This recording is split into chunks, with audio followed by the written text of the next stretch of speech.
Hello everybody, welcome back to another video here in Palm Springs, and tonight I'm going to be talking as the sun's setting here in the west over the beautiful mountains. I'm going to be talking a little bit about Elvis Presley and his estate.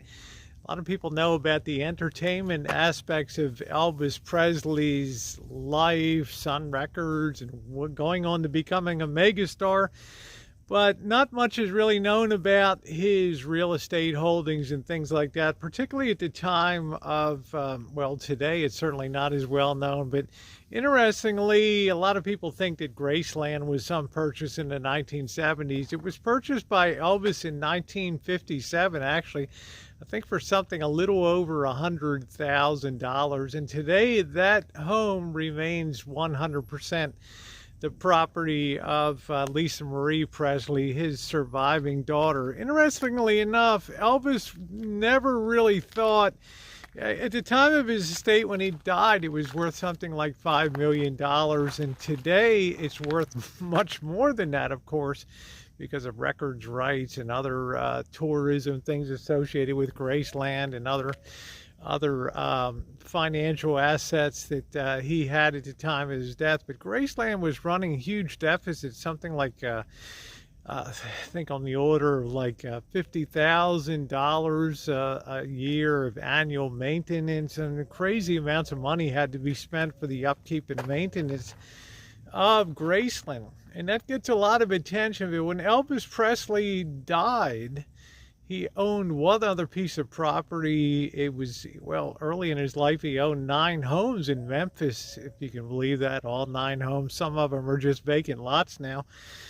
But when we think about Elvis Presley in Palm Springs, of course, we think about the marriage to Priscilla Presley, and we think about the honeymoon home that they stayed for.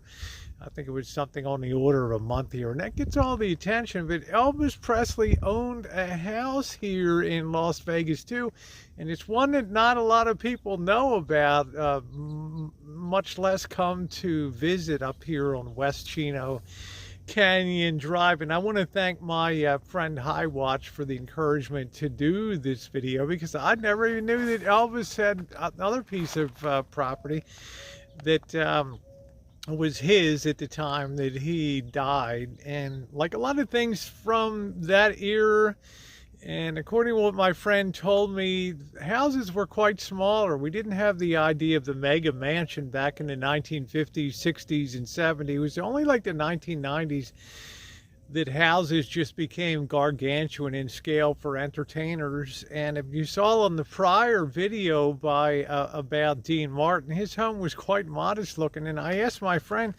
this guy was such a superstar. Frank Sinatra's estate is gigantic. Sammy Davis Jr. has a beautiful property. What happened to Dean Martin? How did he fall between the cracks? Well, the answer was, of course, that at the time that Dean Martin bought here in 1955, Palm Springs was just kind of coming into its own. There wasn't a lot of housing available at that time, and that was considered quite a find to have that home. So behind me here is Elvis Presley's estate here on the West Chino Road. They call it the Elvis Presley estate. So let's do a little looky-loo and check it out a little bit, because I think Elvis would want that, right? First thing that strikes the casual observer is, again, it's a modest looking estate, but it's beautifully set up against the mountains here, and it's probably original wrought iron work around it. And there's the beautiful wood, definitely Spanish style, with that massive wooden door on the front. It's got this gate that spans all the way across, and it has the typical Spanish tile roofing. And it's an area that's pretty, I can imagine at the time that he bought this, it was even more away from things when he'd like to escape when his workday was done. It was a nice place to retreat to. My friend said he would do his shows in Vegas and then fly back to Palm Springs, where he actually lived his life. So it's obviously, the square footage is big, And I think they're doing something with H3K Design Renovation Furnishings here. I guess they're, maybe I wouldn't be surprised if they're opening this into some type of tourist attraction, but because it's pretty well, it's known to longtime residents here, but for those on the outside and a lot of Elvis Presley aficionados that know the life of Elvis, it's probably not very well known that he did at the time of his death still own this property here in Palm Springs. So we're looking around a little bit. The footprint of the land is pretty big. Look over the side here. Looks like a little outside courtyard there. You can see all the touches of the lanterns next to the door. Come down here a little more.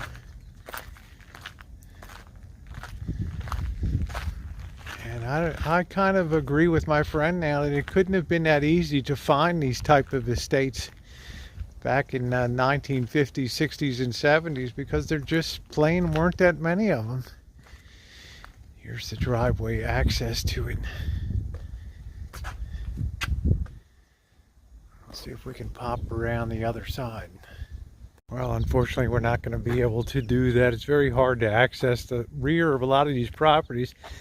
The same problem I had at the Sammy Davis estate. They have an alley that services behind the property, but at both ends of the long alley it's blocked off by chain link fence that has locks on it, so they don't want any looky-loos floating around. But there it is, folks. You're looking at a real piece of history. This is really the only house in Palm Springs that Elvis Presley ever owned. And it is pretty, but I wouldn't say it's a knock your socks off estate. But I'm glad I came up to check it out.